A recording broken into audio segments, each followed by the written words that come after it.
All right, so welcome everybody to the Global Health Special Interest Group's Posters in a Podcast, where we are welcoming people who spoke at our CSM in 2025 in Houston, Texas, and they are getting to present their work a little bit more in depth. And if you missed CSM, then we are here to share their work with you. So my name is Laura Martel. I am the Vice Chair of the Global Health Special Interest Group. And with me is Jeanne Smith and Michael Gienger. Did I say that Yep, right? Ginger, like finger with a G. You got it. Gienger. Yeah. And so we will be talking about their poster, which is titled Tides of Healing, Sustainable Care Pathways from UTMB Student-Led PT Clinics to Community-Based Exercise Classes. And to start off, I'm going to have one of them kind of jump in and just give us a rundown of their abstract. Okay, thank you. So yeah, looking at Galveston Island, it's a unique community here. We have the opportunity through multiple venues and locations here to provide care to our underserved or unfunded individuals. And so we have an interprofessional model of healthcare that has been developed at a pro bono clinic, St. Vincent's Clinic, and additionally with Central Methodist Church through the Grace Clinic there, which is also interdisciplinary, maybe more so in its design. And between those two, we've then had opportunity to seek what else is needed to help kind of bridge the gap in the continuum of care from lens of PT here, screening individuals that may benefit from physical therapy to maybe a more formal evaluation and treatment process to then discharging them back to the community and having a kind of a discharge community-based exercise program that they can continue with. And so the background of this has been evolving with time, and so each component of these opportunities has been here at different points in time, with the exercise class being the newest. It was started in December of 2024. And Michael, maybe you could speak to the inception of Grace Clinic.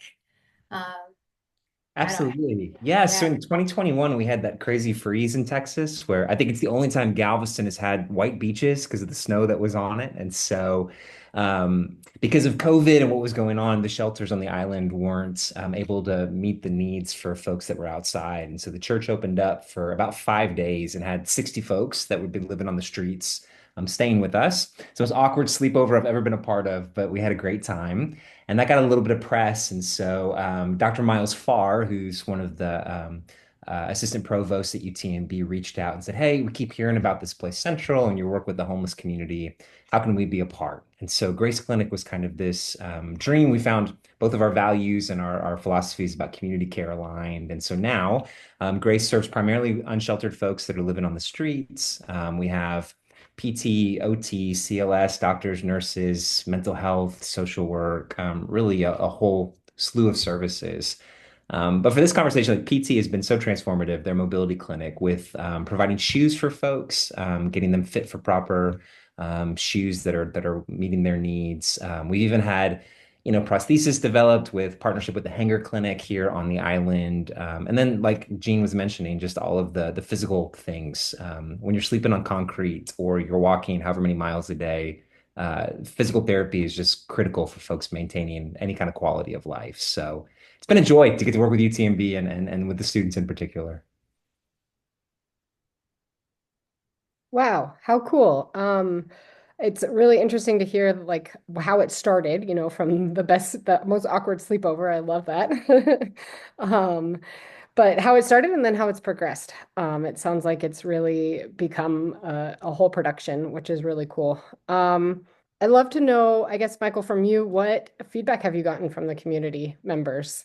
Oh, it's just been, I don't even have words to describe how positive it's been. I mean, when you have persistent, foot pain or, a lot of our students too, they'll help with the foot baths, working with nursing. So, it's just an incredibly intimate moment where our patients are obviously getting treated for things, but also connecting with the students in ways that maybe doesn't happen in a traditional clinic.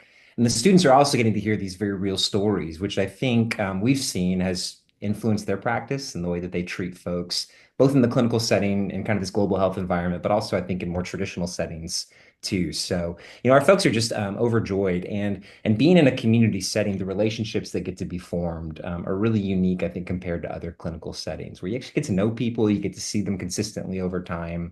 It's almost like inpatient without being inpatient because it's the same crew that's kind of coming through here. And how this was the community space first, and UTMB sort of came in as the guest. And so that changes the dynamic too of the way that care is delivered, how our folks perceive their own agency and autonomy as being patients receiving care. It's really been just amazing. So I could go on and on gushing about the students and the relationships that we've formed, but our community members just have fallen in love with these folks. And I think that's the primary, all the wonderful care that's happening is secondary, but this like sense of belonging and inclusion has really been transformative, I think, for both sides of that demographic divide. Very cool. On the other side of the coin, I think I'd love to ask about student, like when they get involved, how long they're staying involved, and then their feedback, like how they're enjoying it from you, Jeannie. You are muted. We can't hear you. Unmuted on my Oh, end. we can hear you. You're really quiet.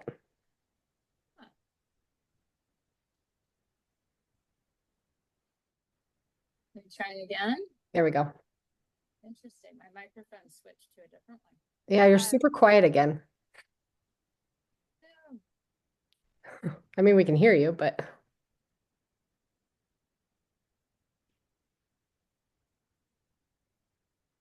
Going into volume mixer. Let me see if that helps.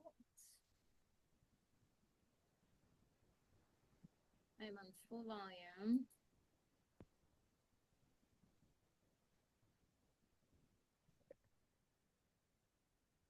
How about now? oh yeah, you came back. Excellent. Okay. Interesting. The little gremlins within computers and what they do. Always. Speaking to our students, so they tend to get involved. Well, and actually, the inception of Grace Mobility Clinic was by one student who really was seeking an opportunity to be plugged in and help in the community before she had much of the patient management coursework. And so for our first year PT students, they do get involved in their second semester of education now, just with their knowledge of skincare, basic understanding of assistive devices that they have some training in, but not their formal coursework training. And then now, because we've had multiple cohorts going through, we have a system in place that our second year students are then mentoring our first year students and working as teams to collaborate in their patient care. So our third year students would be involved if they could, but by the spring semester of third year, they're off on clinicals. So they're here in the fall semester third year, and then they have to say goodbye, which is often an emotional moment. Yeah, so different involvements, but our first year students do more of the foot baths. They may fit shoes and issue those out. And then as their knowledge grows, our second year students are doing screening and evaluations that are more formal. The screening design is really just to see if physical therapy may be beneficial, and they would have had a referral from our medical students who've already looked at these folks. And so it's just a beautiful interdisciplinary interaction. And we didn't speak to that as much in the poster, but just for our students of different disciplines to learn about each other and what we can provide for patients. It's really one of the strongest interdisciplinary models I've witnessed. It's really powerful. Yeah, that's great and so important. Can you describe a little bit? I know you mentioned there's kind of three levels or tiers of care. Can you kind of mention like how a patient would kind of progress through that? Absolutely. Yeah. So at Grace Mobility Clinic, we do focus more on the screening process for their need of physical therapy. If that individual, that community member, has access to transportation and a phone, then we can refer them to St. Vincent's Pro Bono Clinic, which is kind of across town for them. It's a bit of a walk if they are on foot. And so if they have access to transportation and ability for us to communicate by phone to confirm appointments, we may refer them for formal traditional physical therapy at St. Vincent's.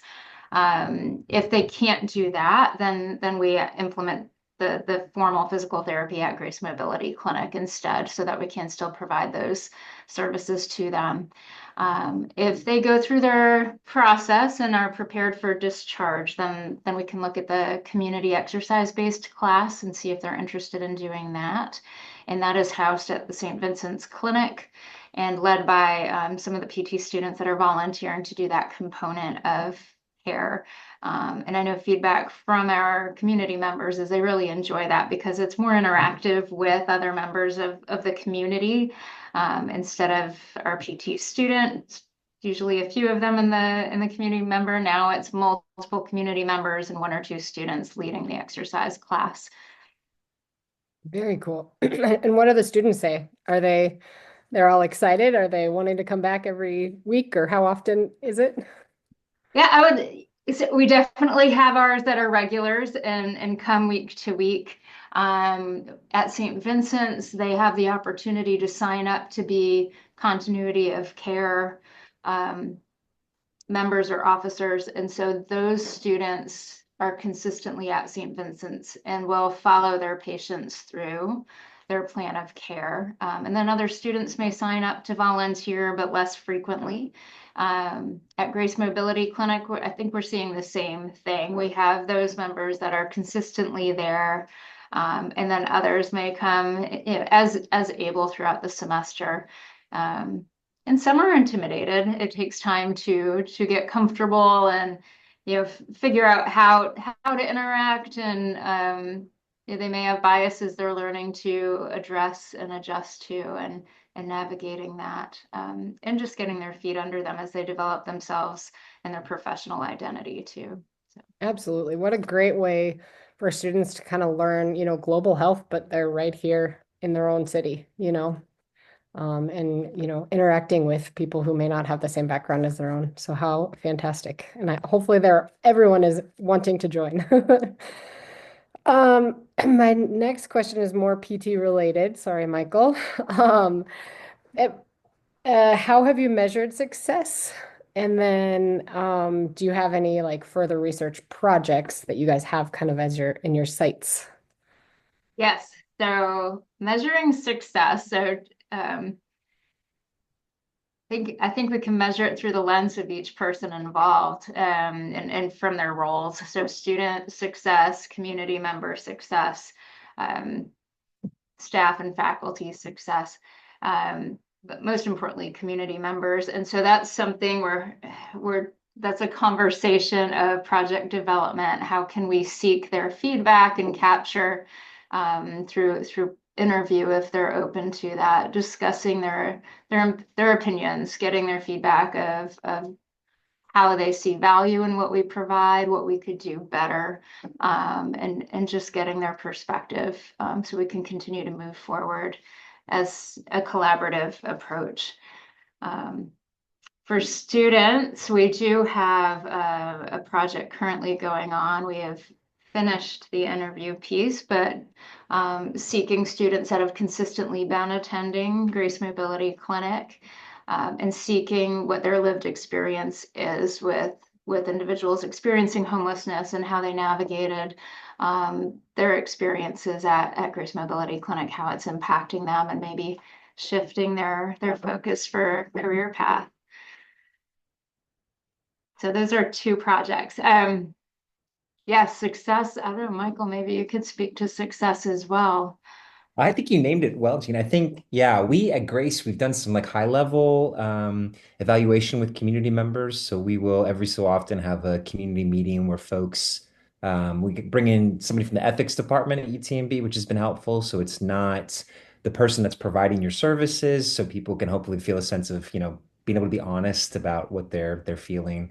And that's been really successful, and it's been overwhelmingly positive. Really, the biggest complaints have been like, how can we do this more often and more regularly? How do I get more time with, students and faculty and whatnot? But yeah, and then excited to see, I think like Jeanne has mentioned, how this affects the long-term trajectory of some of these students. That I think this fundamentally changes the way you view care, right? By seeing folks. And like you mentioned, Laura, this literally is global health in your backyard. And so what does that mean? What does that do to you on the inside? And we've seen, I don't know if we have data on this or not, Jeanne, but we have students that even after they've graduated and they're off working, come back and participate in some of our community events or in a way that I haven't seen in some other places. And so I know it's not an official metric of success, but there's something here that's created a magnet between the work that's happening and folks, even after they leave and travel all over the place, to want to come back and see how so-and-so is doing or to help out with the latest shoe distribution or whatever's going on. So yeah, it's been just so positive.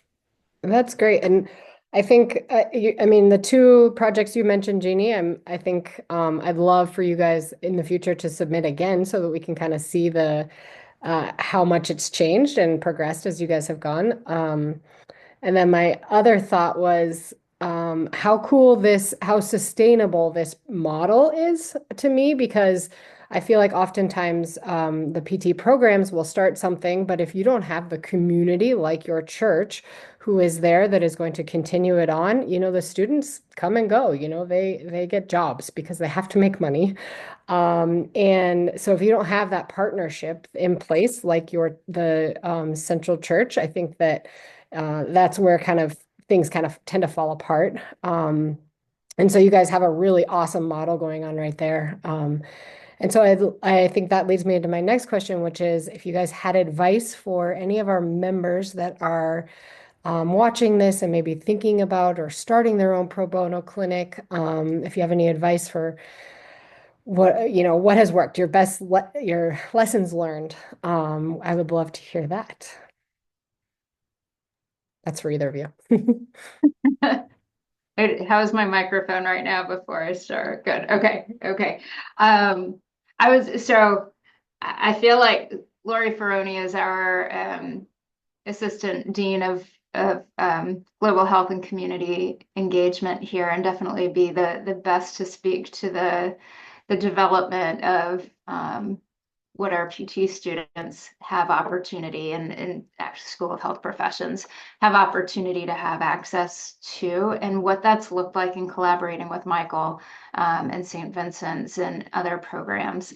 As far as just getting involved though, looking at resources in your community, if you can connect with a church or local entity that is able to create space to set up a shingle for clinic. That may be the first piece, just to have a consistent place. And it's been beautiful to have a location other than at UTMB, University of Texas Medical Branch, because if we had it here, then that still shifts the power dynamic to people visiting us on our campus. But the fact that we're going to Grace at Central Methodist Church, we're visitors, and really our community members are there much more than we are, and I think they're comfortable in their space. So figuring out a way to make it possible to have a kind of neutral ground for meeting and having that clinic access might be one thing to consider. I realize that may not be realistic for everyone. For PT students, initially we did not have this tied to a course at all, but we did last year start allowing students to sign up as part of an integrated clinical education course, just to get some experience and exposure to various settings. So Grace Mobility Clinic is an option, our St. Vincent's Clinic is an option, and then other clinics, private practices and hospital-based outpatient clinics, inpatient experiences are also options. But that's given, again, some sustainability. having some students coming in and also enticing students in that may not have made the leap on their own and then realize, actually, I really enjoy this. I do want to come back, and they're signing up additionally beyond the hours they were required to. So that has worked out beautifully, I think. But yeah, Michael, maybe you can speak more to. Yeah, I would just echo a lot of what you said. I think the only reason this works is because of the foundation of community that's been like laid, this sense of belonging. And so I would just encourage folks that are thinking about this, yeah, exploring your community, like where folks are already gathering and how do you attach yourself to that rather than trying to, force belonging or community to happen. Because I think it's so easy if you're not really intentional to slip back into a very transactional kind of model or a kind of a classical clinical care sort of model, which has its place, but we've just seen different results here. So having the church, which while folks are receiving PT or medical services, they can also get their laundry done, they can take a shower, they can get a hot meal, they can get their bicycle fixed up here, they can get on the computer and search for a job. All that being housed in one place means it's more likely that folks will engage with these kinds of services. And we see this more with like our substance use disorder clinic, but even with PT, if there's initially a hesitancy about, I had a bad experience at the hospital, or what are they going to do to me upstairs? Having this community that's built in where they see their friends or peers walking upstairs, having a positive experience, you get to have an almost try it before you buy it kind of thing. And we've seen that where folks have come for 6 months, ask questions about upstairs, then eventually they make their way up and receive services in ways that are transformative. But yeah, that community thing, I just can't over sell how important it is to have that sense of belonging and sustainability, like you've named. So that piece. And then the other thing would be this asset-based approach that I think we've taken, which starts with what's right with you instead of what's wrong with you. And that floats through everything that we do here at Central, from the way that, yeah, PT and foot bath happens to the way we do showers and laundry downstairs. So for maybe students or faculty or institutions that don't have the resources that we're blessed to have here in Galveston, there's so many things that are already right with your community that you could partner with and begin to leverage those assets, human capital, those sorts of things to be able to make some transformative differences. So don't let the daunting dollars and I mean, we're in this is one of our exam rooms right now. It's just an old Sunday school room that we were able to convert. So you have unexpected resources, I think, if you can have eyes to see that sort of thing. Wow, that's really incredible. I didn't realize there was the laundry and the internet, like that whole, that's incredible because you got to really think about why people are going to come in and then, just they're going to start communicating and talking to people and, oh, hey, maybe that is something, Otherwise it's, we just tell them go to PT and they don't see the benefit necessarily until they're there and doing it. So that's such a cool model. And I feel like all of PT could be done this way, like very, very interdisciplinary. And I feel like we would have better outcomes if everything was like that. Um, I think unless you guys have anything else you want to mention, I think that's all my questions. I think this is such a cool model. I would love do you guys have anything else you want to say? I would just say one thing to listeners if they are considering developing a pro bono clinic of similar design, don't be afraid to reach out and ask for services. We've found as we go along and seeing what community members need, that if we reach out and give an avenue for companies to directly donate and contribute, they're very willing to do that. So reach out to the people in your community. We've had people that specialize in wheelchair maintenance, a mechanic very willing to work on the wheelchair for us for free. And the prosthetists in town ready to collaborate as well. And donations for braces, knee braces, and various other assistive devices. Really, it's amazing if you reach out. People really are looking for ways to contribute and give back. So don't hesitate to just ask. Oh, that's such a great piece of advice. Thank you for that. Are you guys willing to share your information to the Global Health SIG community if they do want to reach out to you personally? What we're going to do is upload this onto YouTube, our YouTube channel. And so maybe we can put in the underneath section, we can just put your information. Thank you guys so much. Well, I really appreciate you both speaking with me today. And yeah. Yeah, thanks so much, Laura. This was great. Yeah, Yeah, thank thank you. you. Wonderful opportunity. Very All much right. appreciate the Thank you, time. guys.